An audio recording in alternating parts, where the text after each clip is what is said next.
Another bus carrying illegal immigrants from Texas arrived at the U.S. Naval Observatory, which is Vice President Kamala Harris's D.C. residence. Today's bus is the second one this week. A non-governmental group that's been helping illegal border crossers says that the bus brought 38 people, including single adults and families. It's part of Texas Governor Greg Abbott's campaign to provide what he's described as relief to overwhelmed border communities. Texas has sent more than 8,200 illegal immigrants on about 200 buses to D.C. since last April. And the midterm elections are just a month away.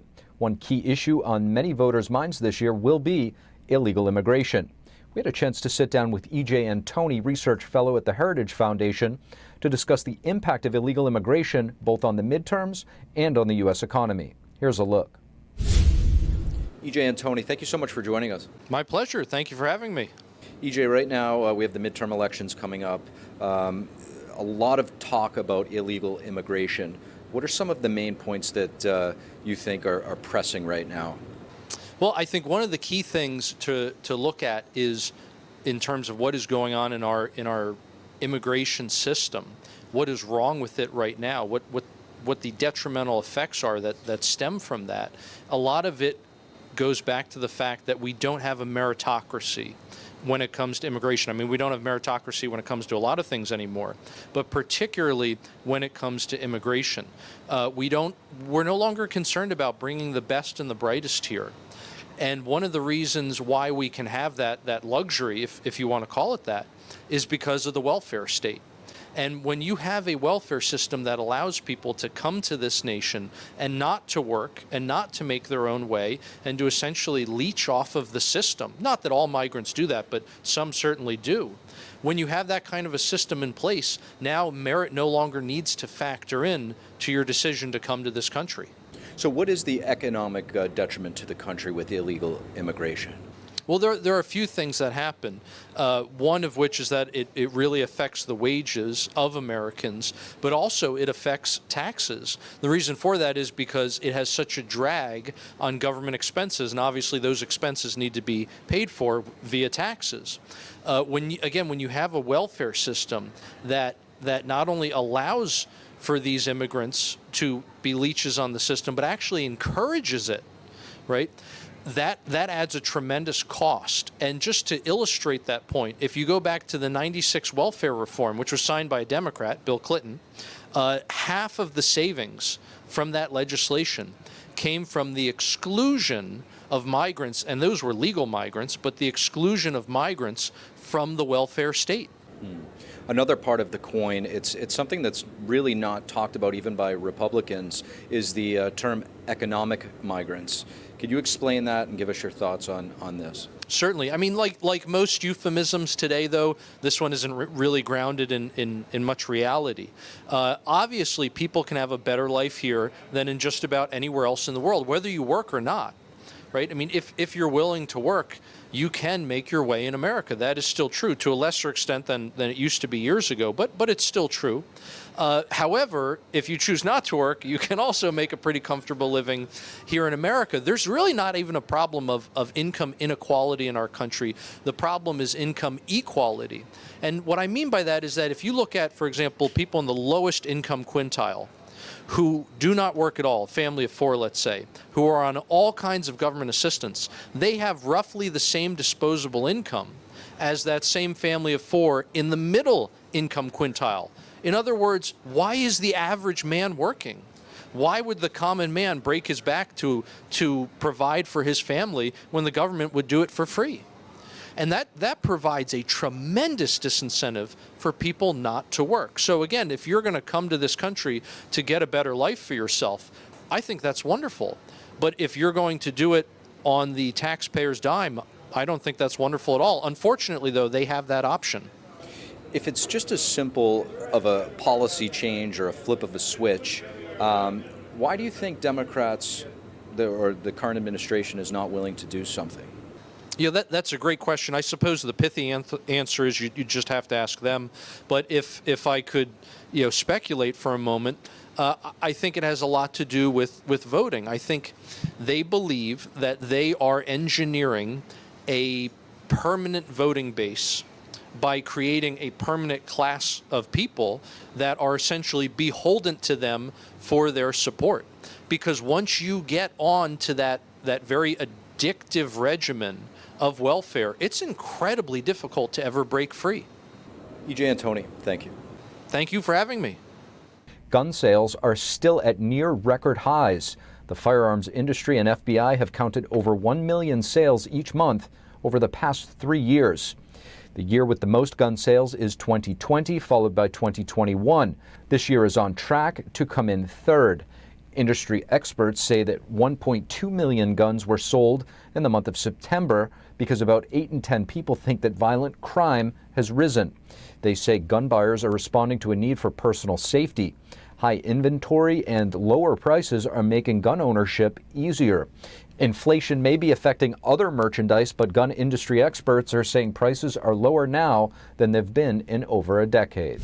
Former NFL star Herschel Walker has recently faced some political turmoil over abortion in his run for U.S. Senate in Georgia. Here to assess, someone who understands the abortion issue well from the male perspective, he actually wrote a book called Almost Daddy, Greg Mayo. Greg Mayo, thank you so much for joining us on the Capitol Report. Hi, Steve. Thanks for having me. Greg, Herschel Walker, a Republican candidate for Senate in the state of Georgia, coming under fire right now for allegedly paying for an ex-girlfriend's abortion. Some are overlooking that alleged action, stating that it's his actual stance that matters. Others saying that it's hypocritical. What are your thoughts? Well, when I first heard about it, my first thought was, look, 1 in 4 men by the time they're 45 in this country will have experienced an abortion.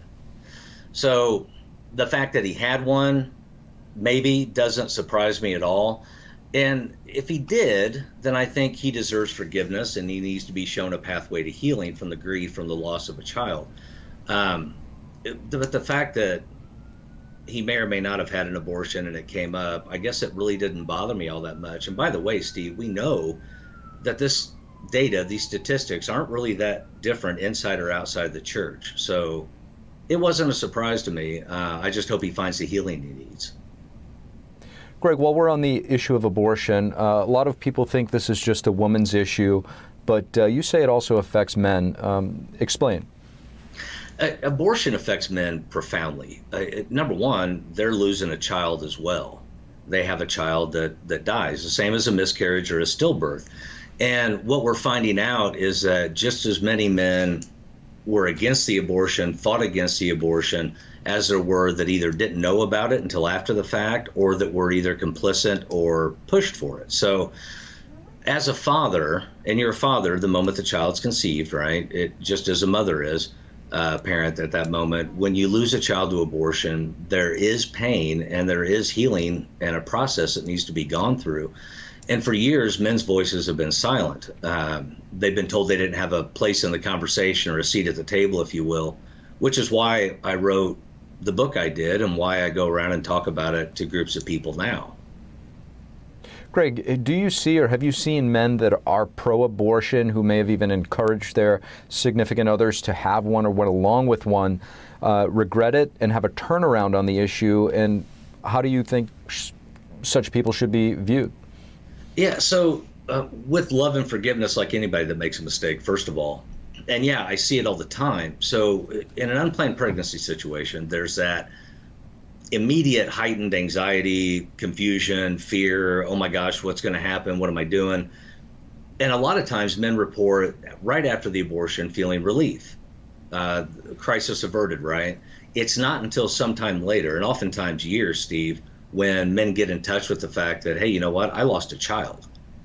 And I was a part of that, whether I didn't stop it or I pushed for it or whatever. So when that pain comes up, if they've been told this whole time that that pain's not real, they have nowhere to go with it. And it often manifests, by the way, in very unhealthy ways.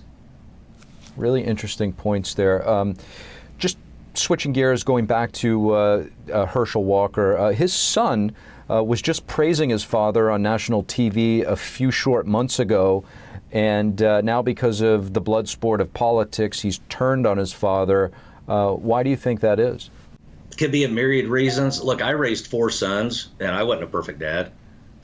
So I don't know if Christian has some unresolved issues that he hasn't tackled yet.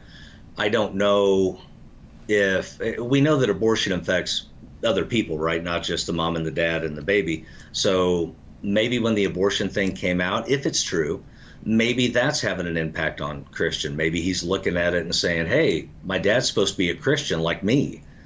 He's supposed to be pro-life like me. Now I find out he paid for an abortion. That can cause a lot of pain and a lot of hurt.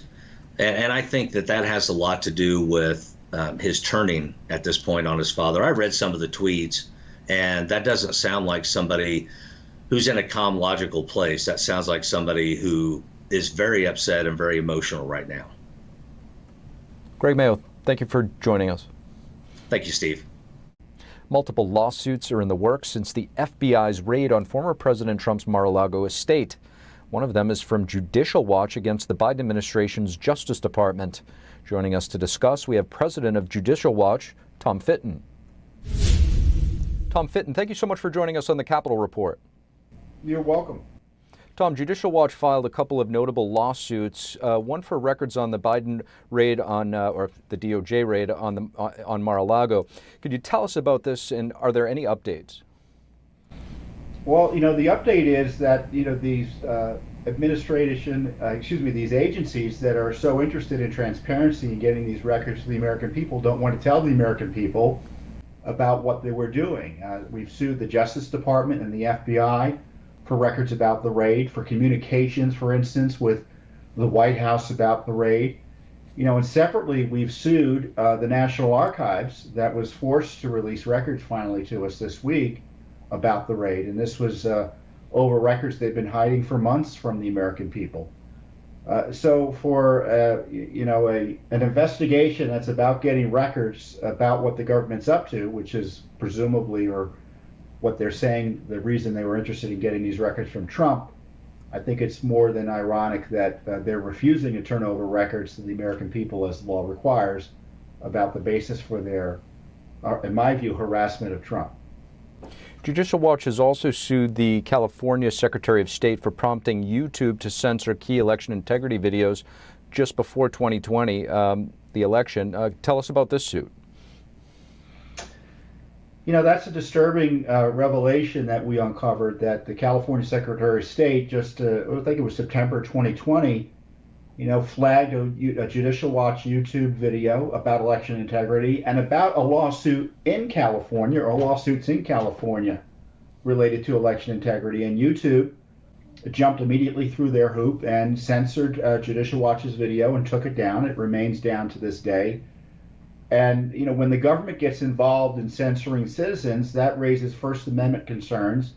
And so that's why we filed this federal civil rights lawsuit against the California Secretary of State over its effort to monitor and then censor Judicial Watch's material about the election just before the election. To talk about election interference, there you got evidence of it. Tom, since 2020, obviously, big tech has been blatantly censoring content they deem harmful or, quote, misleading. With this continuing to happen, what does this mean for the future of freedom of speech, in your opinion? Well, it remains under attack. I'm calling it the era of the Great Suppression, where citizens are being mass censored and on topic after topic after topic. The left sees opportunities here. But on the other hand, there's been significant pushback. Obviously, we've got this new lawsuit in court. States have passed laws to prohibit big tech companies from censoring individuals and citizens based on politics. Congress is going to be very much interested in this.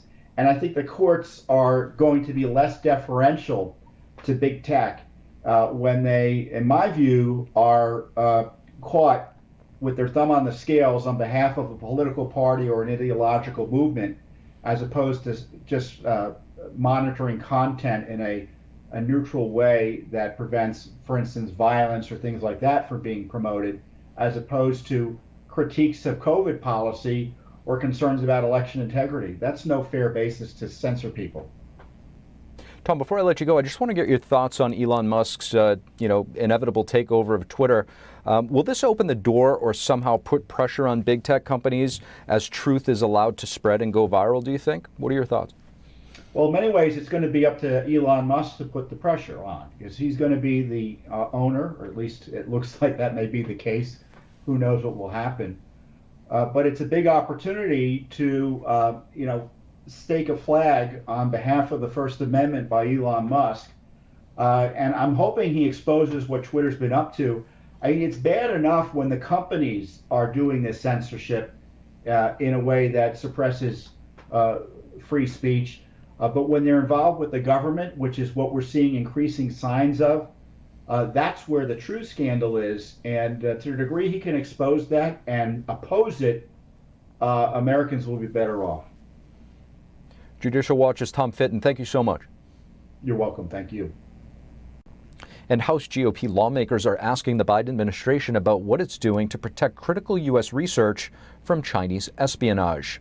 In a letter led by Representative Michael Waltz, 10 House Republicans are calling for a response. Their letter cites findings of CCP infiltration of the Los Alamos National Laboratory in New Mexico. That's from a recent report titled The Los Alamos Club. The report says that between 1987 and 2021, at least 162 Chinese scientists worked at the national laboratory.